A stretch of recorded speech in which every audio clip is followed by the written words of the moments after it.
আজকে আমি বানাবো এরকম বড় কাতলা মাছের মাথা দিয়ে কাঁটা চচ্চড়ি। কীভাবে বানাই আপনারা দেখুন ফুল ভিডিওটা। খুবই টেস্টি আর খুবই লোভনীয় এই রেসিপিটা হতে চলেছে। আপনারা ফুল দেখুন, তাহলেই বুঝতে পারবেন কত সহজেই বানিয়ে ফেললাম। আর যদি ভালো লাগে বন্ধুরা লাইক শেয়ার কমেন্ট করো। আর চ্যানেলে যারা নতুন বন্ধু আছে প্লিজ বন্ধুরা চ্যানেলটা সাবস্ক্রাইব করে দিয়ে আমার পাশে থেকো। নমস্কার বন্ধুরা, রূপার রান্নাঘর উইথ ভিলেজ ফুডের তরফে আপনাদের সকলকে রইল অনেক অনেক স্বাগত। বন্ধুরা এখন যে যেখান থেকে ভিডিওটা দেখছো তাদের সকলকে রইল আমার অনেক ভালোবাসা, আর বড়দের রইল আমার অনেক অনেক প্রণাম। দেখুন বন্ধুরা, আজকে আমি নিজে নিয়ে হাজির হয়েছি একদম বড় বড় কাতলা মাছের মাথা। আর এই কাতলা মাছের মাথা দিয়ে আজকে আপনাদেরকে বানিয়ে দেখাবো কাঁটা চচ্চড়ি। খুবই টেস্টি হয় বন্ধুরা এই মাছের মাথা, আর যদি এটা কাতলা মাছের মাথা হয়। আর মাছটা কিন্তু অনেক বড় সাইজ, দেখেই বুঝতে পারছে। মাথাটা আগে থেকে ধুয়ে রেখেছিলাম আর লবণ মাখিয়ে দিয়েছিলাম। এবার আমি হলুদটা ভালোভাবে মাখিয়ে দিলাম।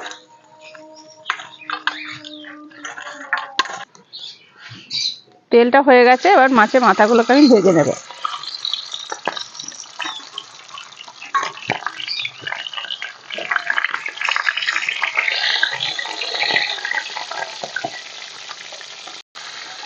মাছের মাথাগুলো দিয়ে দিয়েছি, উল্টো পাল্টে আমি ভালো করে ভেজে নেব।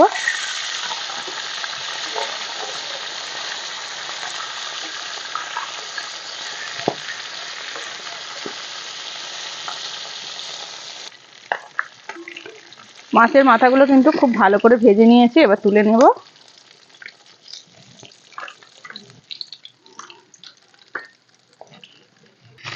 তেলের মধ্যে দিয়ে দিলাম পেঁয়াজ কুচি,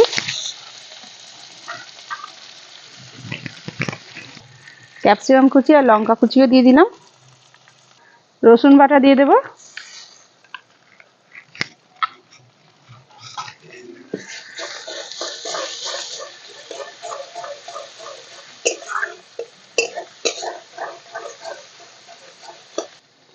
লবণ,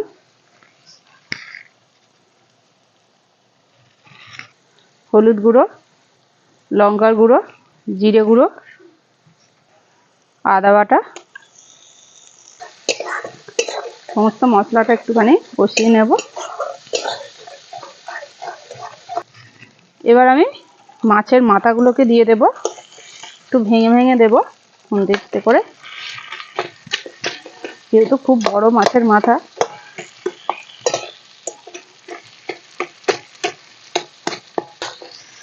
দেখুন বন্ধুরা, সমস্ত মশলার সাথে মাছের মাথার সাথে ভালোভাবে মিশিয়ে নিয়েছি। এবার দিয়ে দেবো একটু টমেটো সস। আর এই টমেটো সসের জন্য কিন্তু এর স্বাদটা কিন্তু আরও বেড়ে যাবে।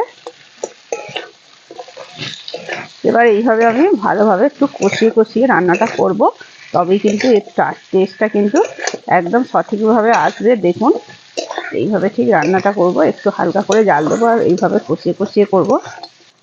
আর একটু এবার ধনে পাতাও দিয়ে দিলাম।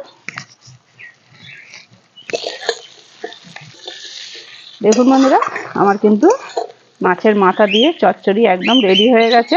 আর দেখেই বুঝতে পারছেন কত লোভনীয় আর কত টেস্টি হয়েছে। এবার আমি নামিয়ে নিলাম। আর এই দিয়ে কিন্তু দুপুরবেলা ভাত কিন্তু একদম উঠে যাবে।